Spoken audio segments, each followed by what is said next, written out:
on Australia's business channel. This is Mediaweek. Hello and welcome to the program. Coming up, predictions ad spend set to rise 3.5% in the second half, why the mega rich are buying up newspapers, and the secret to making consumers want to share digital content. We talk to BuzzFeed's editorial director. But first, with the election date set, finally, media buyers are hoping for the biggest election ad spend ever. The first days of the campaign have also seen a war of words between the Prime Minister, Kevin Rudd, and News Corp boss, Rupert Murdoch. Let's get all the details. Our co-host, James Manning, the editor and publisher of Mediaweek, is here. And James, just looking at the first, near week of the campaign so far, and really, would you say that the Daily Telegraph has pretty much owned it? Yeah, look, it has. You know, they should be standing for election themselves. They've really dominated with a couple of outstanding front covers this week, which have really grabbed the impetus. You know, on Monday, what did they say? Kick this mob out. Front page editorial that surprised a lot of people, mainly because of how early in the campaign it came. Newspapers always editorialise, or usually, but it happens on the Saturday morning before the vote, maybe on the Friday, the day before the election. Here was the Daily Telegraph on day one, coming out with its instructions for how they thought the election should go on the very first day. And not just day one. Yeah, and the Thursday of the first week, clearly they're on a roll here. They think, you know, and they've done a bit of this before. We saw a Stephen Conroy cover we've talked about a couple of months ago. Here they were, Kevin Rudd as Colonel Clink from Hogan's Heroes, you know. What do you think? Is this a bit of the influence of Cole Allen after his return to Australia, do you think? Perhaps, or maybe he was encouraging them to look. As I said, they've been down this path before, and he was saying to them, well, you look, just back yourself if you think this is resonating with your readers. And, you know, everyone's talking about it. Does it sell more copies of the newspaper? Well, you've got to think probably yes, if they got a good reaction to Monday, if the sales were up. Maybe web traffic, maybe more digital sales, I'm not sure. So, and they thought, yeah, here we go, let's go it again. And if we see more of this in the weeks to come, we'll know it's having a good commercial impact for them. We also saw, of course, a tweet from Rupert Murdoch as well, then spark a big reaction from the Prime Minister. The tweet from Rupert Murdoch talking about the fact that he likes the idea of the NBN, but wondering how it can be financed in the present situation. And that prompted a response from Kevin Rudd. Let's have a listen. Why Mr Murdoch really doesn't want the national broadband network to be connected to everyone's home and everyone's small business premises. Does he sense it represents a commercial challenge to Foxtel, which is a major cash cow for his company, or not? But I'd rather hear from him on those questions, or hear from his corporation. As I said, in terms of his views and his determination to see Mr Abbott elected as Prime Minister, and his determination to see the end of myself, it's a free country, he's entitled to those views. I'm sure he sees it with crystal clear clarity all the way from the United States. How did News and Foxtel respond to that? There's a couple of interesting things. Perhaps most of all was a Andrew Bolt column in Thursday this week, where he talked about the reaction of Murdoch editors and, you know, why they would be very wary of the return of Kevin Rudd as Prime Minister. But officially, Foxtel put out a release saying, look, and I think we had Kim Williams when he was running Foxtel was on the show. We had him talking about the NBN. I'm pretty sure, without checking the transcript, that he was supportive of the idea of faster broadband that would help them deliver product. We've seen that with Foxtel Go and Foxtel Play, which we had on talking about the release of on the program last week. Foxtel come out and said as much as that in a statement. They welcome broadband. They did point out, look, you know, we were getting faster internet speeds without the NBN. It's here, that's good, we'll be able to use it. And they also commented on their ownership of newspapers. It was bandied about a lot this week that they own about 70% of newspapers. News Corp came out and said, look, the facts are that's not quite correct. It's about 33%. We own 33% of the newspapers that are audited. The circulation, we've got about 60% of all the newspaper circulation. This is only obviously the first week of the campaign. It's going to be a pretty interesting rest of the campaign. Yeah, That's I'd the way like to it think started. the media will, won't be such a focus. We can focus a bit on the politicians, because there was a bit of a slanging match too between Fairfax got involved this week, and they were having an argy-bargy again. And I don't think it's helpful to get across the message, I guess, of the parties, and it doesn't certainly help the news media sell themselves as the platform to carry the messages either.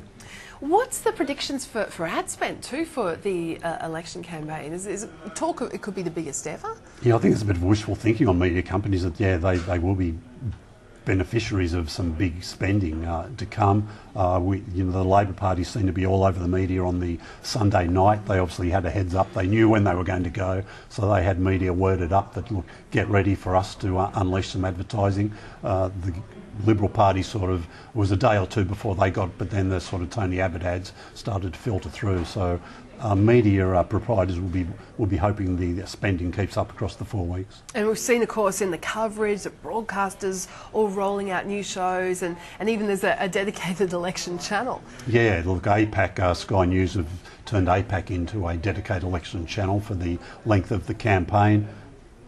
Sky News have been rolling out some new shows. The Economy is a afternoon program running on this channel and on the main Sky News channel every day on weekdays. Saturday Live, Janine Perrett's got a new program starting this Saturday this week. If it's half as wild as her daily show, it should be a bit of fun. She might think Saturday nights it could be a little bit more edgier, and I'm sure it will be. The ratings for Sky News have been fantastic. Sunday, when the election news broke, great coverage. Paul Murray was, I think, the number 2 or the number 1 non-sports program that night, and Sky News was the number 2 non-sport channel, because Sundays are very focused on sport for subscription TV, but Sky News was right up there when it came to non-sport. Yeah. And what about the free-to-air broadcasters? What are we seeing from them? We're seeing this, it's interesting, they're going, the big battle is at the 7 p.m. news bulletins at the moment. The Channel 7 has gone with the 7 p.m. news. Was, I think, originally going to be a vehicle for Melissa Doyle in prime time. They've sort of jumped with it a bit earlier because of the election. They've got Mark Ferguson reading a 7 p.m. bulletin on 7/2 every day. Channel 9 then jumped in, and they've got I think they're calling it an election bulletin for the length of the campaign. Peter Overton's reading that. I think initially it went East Coast, but I think by Wednesday night it was across the network. Whether they stay with that post-election will probably depend on how bigger audiences they're getting for it. The audiences are pretty small at the moment. I think it started off under 100,000 for each of them.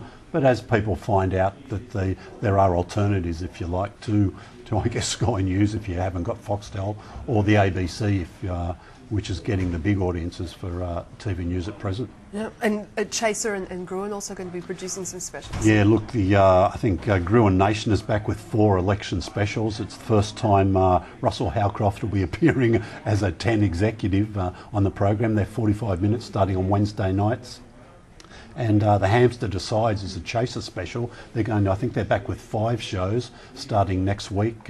Interesting, Julian Morrow, one of the Chaser team, has also been a specialist election commentator on the Kyle and Jackie O show on the mornings. I think they're calling Politicians for Dummies or The Election for Dummies, something like that. So he's got an interesting take on it for them as well. Yeah.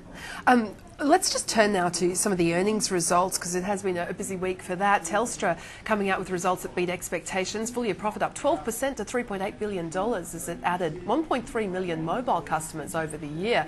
Interesting too that CEO David Thodey was also asked about the threat to Foxtel from the NBN. Here's what he had to say. I'm very pleased with the Foxtel business. It's going very well. Where Foxtel, it's good fibre. It's going to be a good outcome for Foxtel. We get access to more customers. So that's as much as I can say.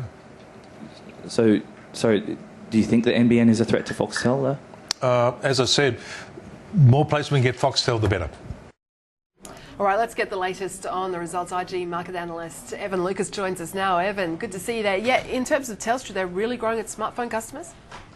Yeah, they are. They're certainly punching through very, very high. Having a look at their numbers coming in today, the reason we are really getting quite excited by the whole numbers is the mobile touch points is up. 1.3 million users they now have this year. That makes them actually now have 15.1 million users across their entire network, and that really does suggest that not only is sort of their customer having one sort of handheld mobile device, they're now having 2, 3, or even as much as 4, and they're all getting connected through the 4G network that's coming out from Telstra, and it is a really good figure to see. That jump in NPAT up to 12% means that we're not only going to sort of see some really good growth numbers coming out, hopefully over the next couple of years, but it also assures that sort of dividend number.